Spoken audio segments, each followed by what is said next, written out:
Share market से कैसे बनाए मैंने 10 करोड़। अध्याय 2 भाग 2। मैं मूडीज, फिज, स्टैंडर्ड एंड पुअर्स जैसी स्टॉक मार्केट सेवाओं का ग्राहक बन गया। इनमें मुझे महत्वपूर्ण लगने वाली सूचनाएं मिलने लगी। ये अलग बात है कि उनमें से कोई भी मुझे समझ नहीं आती थी। उसके कुछ अंश इस तरह होते थे। आने वाले समय में उपभोक्ता के ड्यूरेबल माल, नॉन ड्यूरेबल और सेवाओं पर खर्च करने की वजह से और साथ ही उत्पादन क्षमताओं में सुधार के कारण कंपनियों की आय और डिविडेंड में बढ़ोतरी की उम्मीद है। फिलहाल कुछ समय के लिए हम मान सकते हैं कि बाजार में इसी प्रकार की अनियमितता देखी जा सकती है जब तक बाजार में यह बदलाव आने शुरू नहीं होते।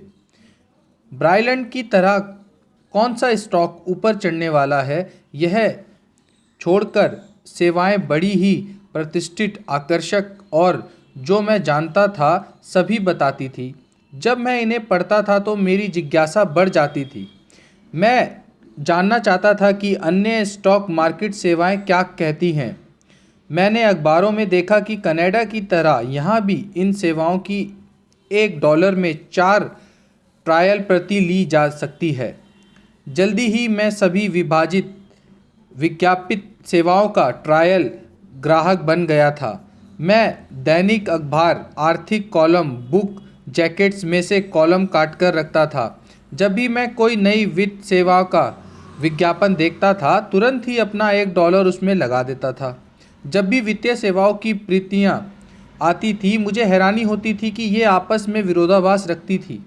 एक ही स्टॉक के लिए जहाँ एक सेवा खरीदने की सलाह दी जाती थी वहीं दूसरे बेचने पर जोर देती थी।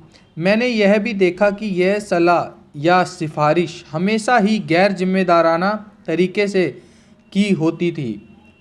वे रिएक्शन पर खरीदो या डिप पर खरीदो जैसे शब्दों का प्रयोग करते थे, लेकिन किसी ने भी मुझे यह नहीं बताया कि मैं रिएक्शन या डिप कैसे मानूं।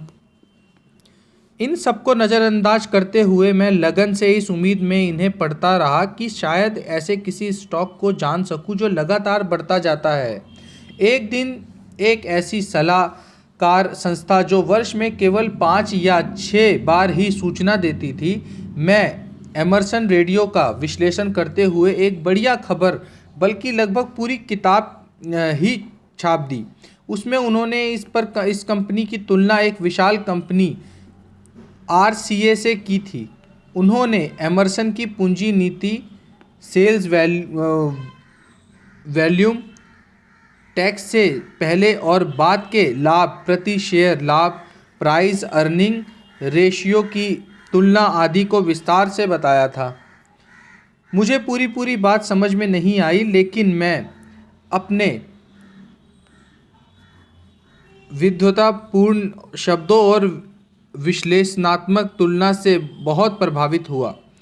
उन्होंने साबित किया था कि एमर्सन स्टॉक जो अभी 12 के भाव पर बेचा जा रहा है आगे चलकर RCA की तुलना में 30 से 35 तक हो जाएगा।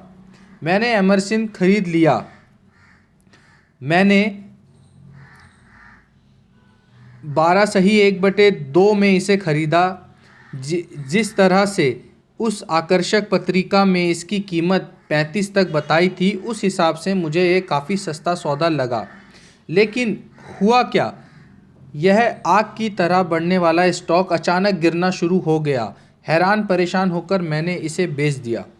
अब मुझे पूरा विश्वास हो गया कि इस आकर्षक पत्रिका को तैयार करने वाले बड़े भारी विश्लेषक के पास बुरी नीयत के सिवाय कुछ नहीं था। लेकिन सच यह था कि वह स्टॉक 1956 के अंत में मात्र 5 सही 3/4 का रह गया।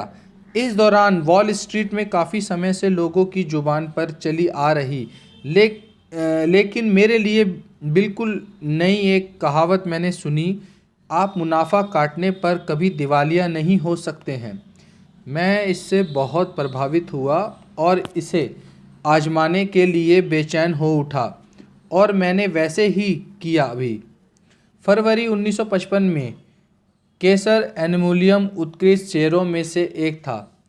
अपने ब्रोकर के कहने पर मैंने 6,378.84 डॉलर देकर 63 सही 3/8 के हिसाब से 100 शेयर खरीद लिए। यह तेज़ी से बढ़ा और 75 का होने पर मैंने इसे बेच दिया। इससे मुझे 7,453.29 डॉलर मिले। एक महीने से भी कम समय में मुझे 1,074.45 डॉलर का लाभ हो गया। दूसरे लाभ की उम्मीद में मैंने 83 के हिसाब से 100 बोइंग खरीद लिए। मैंने इसके लिए 8,343.30 डॉलर खर्च किए। यह स्टॉक तुरंत ही गिरना शुरू हो गया। 4 दिन बाद मैंने इसे 79 सही 7/8 के हिसाब से 7,940.05 डॉलर में बेच दिया। बोइंग के लेन देन में मुझे 403.25 डॉलर का नुकसान हुआ।